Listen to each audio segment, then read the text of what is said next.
Bonjour à tous. Monsieur le Premier ministre et président de la Fondation pour la mémoire de l'esclavage, cher Jean-Marc Ayrault, Monsieur le Président, cher Louis Mermaz, Mesdames les vice-présidentes, Madame la Première questeur, Monsieur le Président, il y en a d'autres, Mesdames et Messieurs les députés, mes chers collègues, Mesdames et Messieurs. Les hommes naissent et demeurent libres et égaux en droit, proclame la Déclaration des droits de l'homme et du citoyen, adoptée par l'Assemblée nationale le 26 août 1789. On comprend que ce texte libérateur, de portée universelle, ait suscité des espoirs extraordinaires dans les anciennes colonies sucrières, dont l'économie reposait sur la traite et l'esclavage. On aimerait pouvoir dire que dès 1789, en application directe de cette déclaration, l'égalité des droits ait été reconnue à tous, quelle que soit la couleur de peau, et que les esclaves aient été libérés. Hélas, la réalité fut beaucoup plus complexe. 2 siècles plus tard, au large de la Bretagne, a été retrouvée l'épave d'une corvette qui avait fait naufrage en 1795. Ce vaisseau s'appelait, figurez-vous, Assemblée nationale, en hommage justement à ces députés de 1789 qui avaient jeté les bases de la démocratie en France. Et le saviez-vous, car nous le savons avec certitude, ce navire dénommé Assemblée nationale servait à la traite négrière. Je remercie à cet égard Céline Calvez de nous avoir signalé cette histoire, puisque c'est son oncle, Daniel David, qui a découvert et repêché ce qui reste de cet étrange navire.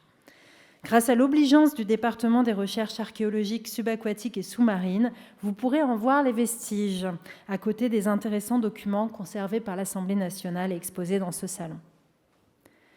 Qu'un navire dénommé Assemblée nationale ait pu servir à transporter des esclaves nous montre à quel point la logique qui avait cours en Europe entre 1789 et 1794 nous apparaît totalement incompréhensible. Ce fait historique nous montre d'abord qu'on ne peut plaquer sur le passé la morale d'aujourd'hui, mais il nous permet aussi de mieux comprendre à quel point étaient en avance sur leur temps les premiers qui prirent position contre la traite et l'esclavage au sein de la société des Amis noirs, comme Mirabeau, Condorcet ou l'abbé Grégoire.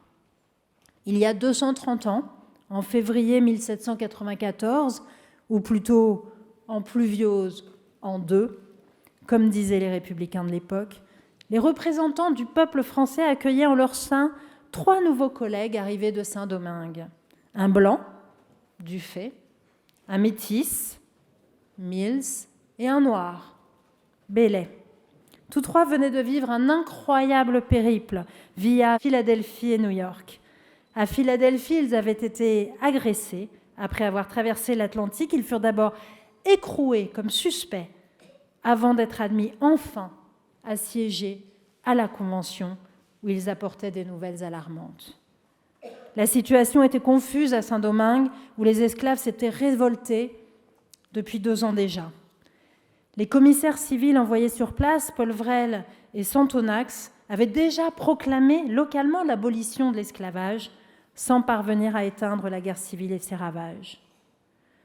C'en était fait d'une multitude innombrable d'hommes qui, dans le désarroi général, se seraient entr'égorgés les uns les autres, divisés en 100 partis différents, toujours en guerre, opprimant ou opprimés, lance Dufay à ses collègues rappelant les événements.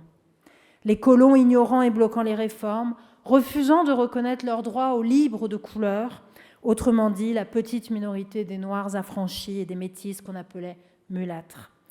Les esclaves qui se rebellent et qui reprennent leur liberté, les massacres entre factions encouragés par les Anglais et les Espagnols qui convoitaient la colonie. Et c'est ainsi que la Convention, dans sa séance du 16 pluviose en 2, ou du 4 février 1794, déclare aboli l'esclavage dans toutes les colonies. En conséquence, elle décrète que tous les hommes, sans distinction de couleur, domiciliés dans les colonies, sont citoyens français et jouiront de tous les droits assurés par la Constitution. Danton alors prend la parole et déclare « Représentants du peuple français, jusqu'ici, nous n'avons décrété la liberté qu'en égoïstes et pour nous seuls. Mais aujourd'hui, nous proclamons à la face de l'univers, et les générations futures trouveront leur gloire dans ce décret. Nous proclamons la liberté universelle. » Tel est l'événement que nous commémorons aujourd'hui. Je préférerais dire « célébrons » que « commémorons ». Mais le verbe « célébrer » comporte une dimension d'optimisme et de joie qui serait peut-être déplacée.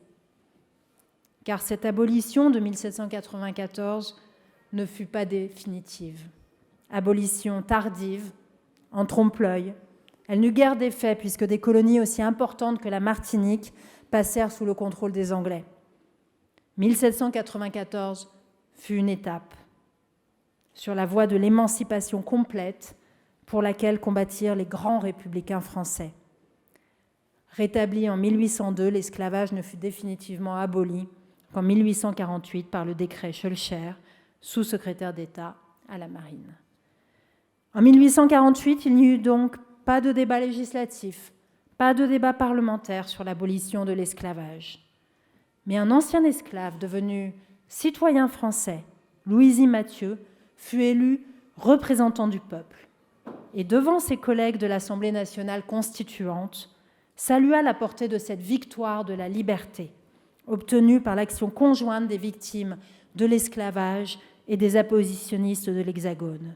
« Il n'y a plus de couleur », lança-t-il. Mesdames et messieurs, avant de passer la parole à Monsieur le Président de la Fondation pour la mémoire de l'esclavage, puis à l'historien Frédéric Régent, je voudrais tirer au présent un simple enseignement de cette histoire. Elle nous montre en effet qu'en toutes circonstances, aujourd'hui comme hier, partout dans le monde, il faut prendre avec gravité cette phrase de la Déclaration de 1789 selon laquelle l'ignorance, l'oubli ou le mépris des droits de l'homme sont les seules causes des malheurs publics. Pour la liberté, pour l'égalité, pour la fraternité, pour la défense des principes démocratiques, pour l'état de droit, je serai, nous serons toujours au rendez-vous.